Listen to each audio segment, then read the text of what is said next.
हाय viewers, आज हम आए हैं रेखा जी के घर पे। नवरात्रि के 9 दिन इस सीरीज में आज हम मिलेंगे रेखा सिंह जी से। विश्वास किचन का मेरे घर में स्वागत है। आइए। तू है जगदम्बे काली, जय दुर्गे परवारी। तो रेखा जी बताइए कि नवरात्रि का आपके लाइफ में क्या महत्व है। हमारे घर में मेरी माँ ने, मेरी सासू माँ ने जिस तरह से नवरात्रि पर्व वो लोग मनाते थे वही देख के हमने भी सीखा है और मैं भी उसी तरह से सेलिब्रेट करती हूँ। बढ़िया बढ़िया। और तो रेखा जी आज आप हमारे लिए क्या बनाने वाले हो। ऐसे तो नवरात्रि के दूसरे दिन माता को शक्कर का भोग लगता है और आज का रंग भी हरा है। तो मैंने सोचा कि क्यों ना शक्कर से और कोई ग्रीन चीज से कोई चीज बनाऊं माता के लिए। और माता रानी को तो हलवा काफी पसंद रहता है, इसलिए आज मैंने दूधी का हलवा बनाने का सोचा है। तो दूधी के हलवे में दूधी को आप दूधी लेंगे और उसमें शक्कर, घी, ड्राई फ्रूट्स में आप जो भी मेवे चाहे वो डाल सकते हैं। जैसे मैंने काजू, बादाम और पिस्ता बारीक काट लिए हैं और इलायची का पाउडर है और मावा है। दूध भी पड़ता है लेकिन इंस्टेंट हलवा बनाने के लिए मैंने मावा का यूज़ किया है जिसमें आपका वक्त कम लगेगा। सिर्फ आपसे एक सवाल है यहाँ पे कि आप जब इंस्टेंट बना रहे हो तो इसका जो माप होता है, रेशियो जिसे कहते हैं, तो आप वो बता दीजिए कि कितना कप चीनी लगेगा, कितना कप मावा लगेगा, उसके हिसाब से तो दर्शकों को एक आइडिया मिल जाएगा। हाँ, समझ लीजिए कि आपने दूधी घिसने के बाद आपकी दूधी अगर 2 कप हो रही है तो आपको 1 कप घी चाहिए और शक्कर भी आपको, क्योंकि मावा भी थोड़ा मीठा होता है इसलिए शक्कर भी आपको 1 कप लेना है और मावा उसमें आधा कप आप मावा डाल सकते हैं। और ड्राई फ्रूट्स तो आपके ऊपर है कि आपको कितना डालना है। बढ़िया। दूधी को मैंने धुल लिया है। इसके लिए खास बात ये होती है कि दूधी आपको कौली लेनी चाहिए। इसको धुल के आप पोंछ लीजिए। पोंछने के बाद आपको इसको छीलना है। और ये दूधी का हलवा बनाते वक्त एक खास बात ये याद रखनी है कि छीलने के बाद इसको तुरंत ही आपको कढ़ाई में डालना है, नहीं तो दूधी काली पड़ने लगती है।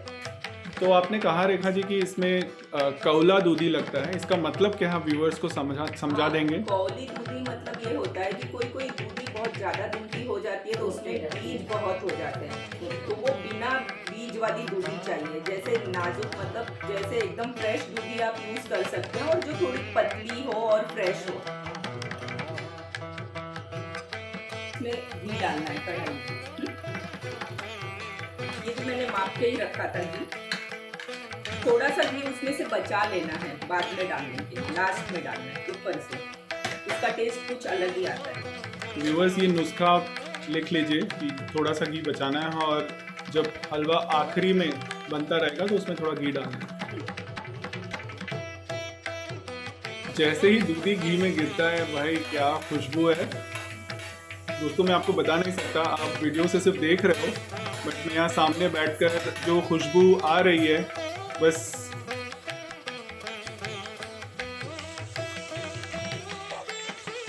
धीमी आंच पे इसको भूनते रहना चाहिए।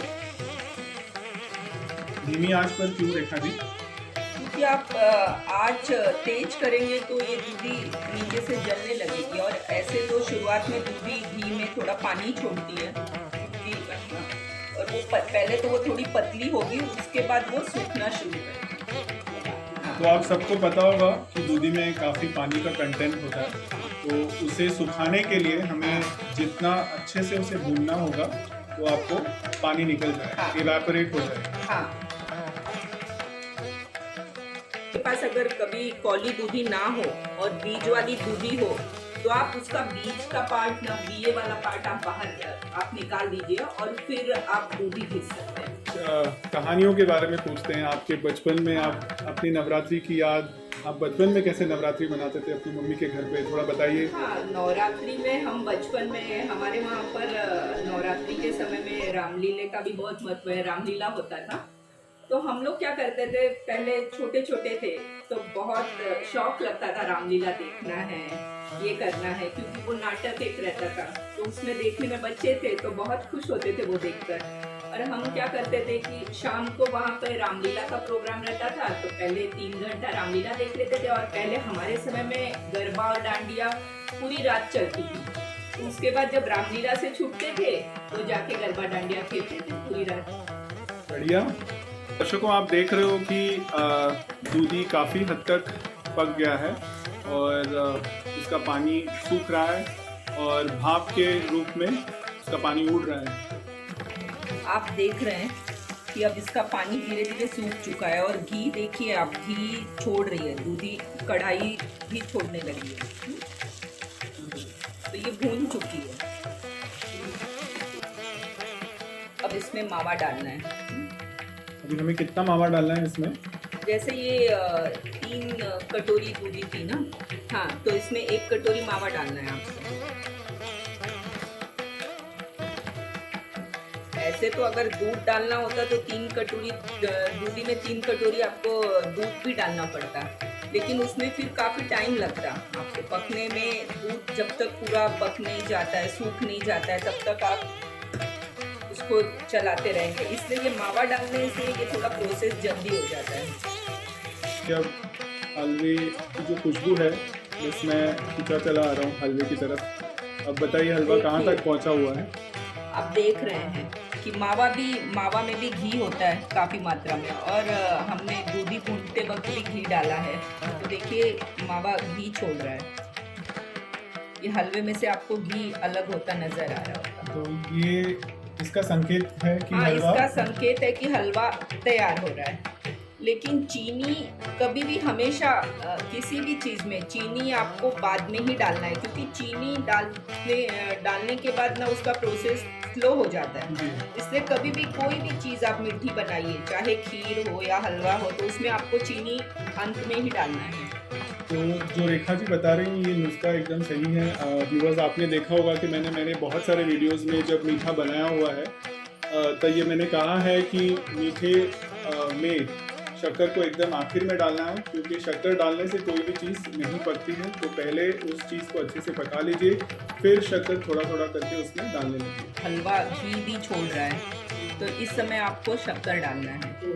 1 कटोरी माप से थोड़ा सा कम डालना है। अगर किसी को ज़्यादा मीठा पसंद है तो थोड़ा देखिए, तो आप ज़्यादा भी डाल सकते हैं।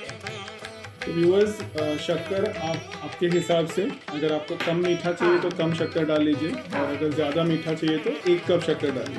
आप धीमी आंच पे जितना बनाएंगे उतना ज़्यादा ही अच्छा रहता है, क्योंकि कभी आपने आंच तेज कर दी और थोड़ा भी चलाते वक्त बराबर से आपने तले से एकदम अच्छी तरह से नहीं चलाया तो नीचे पकड़ने लगती है चीज़। सो व्यूअर्स, आप देख रहे हो कि कितने सुंदर तरीके से ये घी कढ़ाई को छोड़ रहा है, और ये संकेत है कि हलवा तैयार होने लगा है। और हम जो खुशबू यहाँ आ रही है पूरे कमरे में, मैं नहीं बता सकता या मैं बयान नहीं कर सकता। एकदम काफ़ी दानेदार हलवा तैयार हो रहा है। कितना इलायची डालेंगे? इलायची तो आप जैसे इतने हलवे के लिए 4-5 इलायची का आप पाउडर बना सकते हैं। ठीक है। ड्राई फ्रूट्स डालना है थोड़े थोड़े। ये आपने क्या डाला? काजू डाला है। ये थोड़े से बचा के रखे हैं ऊपर से डेकोरेशन के वक्त डालने के लिए। ये पिस्ता डाला, अब ये बादाम डाला। एकदम सॉफ्ट हो चुका है और कढ़ाई भी छोड़ने लगा है।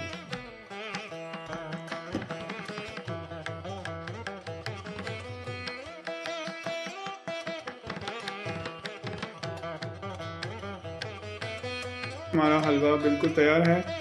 नवरात्रि के 9 दिन के दूसरे दिन हम आए हैं रेखा जी के घर पे, और उन्होंने बनाया हमारे लिए दूधी का हलवा।